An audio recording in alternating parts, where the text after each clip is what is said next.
અને હવે વાત કરીએ સૌથી મોટા સવાલ વિશે કે નશેડી નબીરાઓ પર કાબુ ક્યારે આવશે।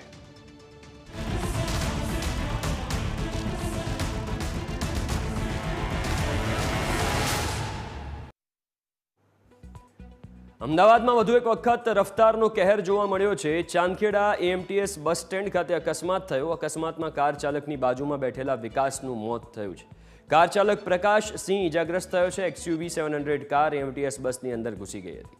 XUV 700 કારમાંથી દારૂની 2 બોટલ પણ મળી આવી છે। અકસ્માતમાં XUV 700નો કચ્છર ઘાણ નીકળી ગયો। આ અકસ્માત સવારે 7 થી 7:30 વાગ્યાની આજુબાજુ થયો છે। FSL, RTO અને કંપનીઓની એક્સપર્ટની ટીમ કારની સ્પીડ અંગે તપાસ કરશે। કાર ચાલકે નશાનું સેવન કર્યું છે કે નહીં તે અંગે બ્લડના સેમ્પલ લેવામાં આવ્યા છે। 2 દારૂની બોટલ મળી છે તેની પણ તપાસ થશે। આ અકસ્માત બાદ મહિન્દ્રાની XUV 700ની સેફટી પર પણ સવાલ ઉઠે તેવી સ્થિતિ છે। XUV 700ના સેફટી રેટિંગ 5 છે, પણ આ અકસ્માત જોયા બાદ કોઈ માની ના શકે કે 5 સ્ટાર સેફટી રેટિંગવાળી કારની હાલત આવી થાય। કારની હાલત પરથી જ અંદાજો લગાવી શકાય છે કે કાર ચાલક કેટલી સ્પીડમાં હતો। હું અહીંયા રિક્ષા લઈને બેસ્યો હતો, પેપર વાંચતો હતો। એમટીએસ અહીં પેસેન્જર લેવા માટે ઊભી રહી હતી। આમથી ફૂટ ઝડપે આવી એ ગાડી સીધી પાછળ જ ઘૂસી ગઈ। તો એમટીએસ આટલાથી આટલા આવી ગઈ। પછી જે અંદર બેસ્યા હતા ને એ લોકો રોતા રોતા વાગ્યું એમને બહાર આવ્યા। એ લોકો બહાર આવ્યા એટલે અમે એ લોકો માટે 108 બોલાવી, પણ પેલી ગાડીમાં તો અમને નજર જ ના પડી। તો એ ગાડીમાં તોડી અને એ ભાઈને બહાર કાઢ્યા। એ ભાઈને પછી 108 બોલાવી અને એમાં લઈ ગયા। ભાઈને કાઢવા માંડ્યા, એને કાઢી અને પછી અમે એકને તો કાઢ્યો, પણ આને કાઢવાની બહુ કોશિશ કરી અમે, પણ ના કાઢી શક્યા કે ચમ એવું ફસાઈ ગયો હતો ને ભાઈ, તો એને કાઢવાનો કાઠો પડી ગયો હતો। અને બધાએ બહુ કોશિશ કરી, એને બધું તોડી નાખ્યું। 2 લોકો જ હતા, પણ એક ભાઈને તો તરત જ અમે ગાડીમાં 108 બોલાવીને એમાં તરત જ મોકલી દીધો, પણ આ ભાઈને ના બચાવી શક્યા અમે।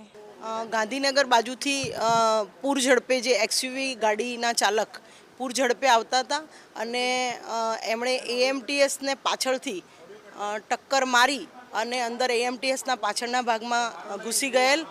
અને જે એએમટીએસની પાછળના ભાગમાં XUV ગાડી ઘૂસી જતાં જે કાર ચાલક છે એની બાજુમાં બેઠેલ વ્યક્તિ છે એનું મૃત્યુ થયું છે, જેનું નામ હાલમાં વિકાસ તરીકે પ્રસ્થાપિત થયું છે। અને કાર ચાલક જે પ્રકાશ સિંહ જેમને હોસ્પિટલમાં દાખલ કરવામાં આવેલ છે, એમની હાલત પણ ગંભીર છે અને અત્યારે હાલ આ કેસની તપાસ ચાલી રહી છે। फ्रेंड भी है, मतलब मेरे गांव के एक ही सेम गांव के ही हम लोग वहाँ पे। वो सुबह ऑफिस से आए थे, मुझे ये नहीं पता, मैं तो रात को सोच को पता चला, मुझे अभी सुबह पता चला कि एक्सीडेंट हुआ। अभी फिर मैं दौड़ के आया तो देखा कि एक्सीडेंट हुआ। और प्रकाश राज ચાંદખેડા આગળ એક કારમાં 37 વર્ષના એક ભાઈનું એક્સિડન્ટ થયેલો ગાડી જોડે, અને 108 દ્વારા એ અમારી હોસ્પિટલમાં એમને એસએમએસમાં લઈ આવવામાં આવેલા। અમારે ત્યાં એને દાખલ કર્યો। ગંભીર જોતાં સિવિયર હેડ ઇન્જરી હતી અને હેડ ઇન્જરી જોતાં એને અમારે વેન્ટિલેટર ઉપર મૂકવો પડેલો છે। હાલ પેશન્ટ દર્દી વેન્ટિલેટર ઉપર છે। અત્યારે વેન્ટિલેટર ઉપર હોવાથી એને આટલું કહી ના શકાય કે કેવું છે, પણ અત્યારની કન્ડિશન જોતાં એ સિરિયસ કહેવાય।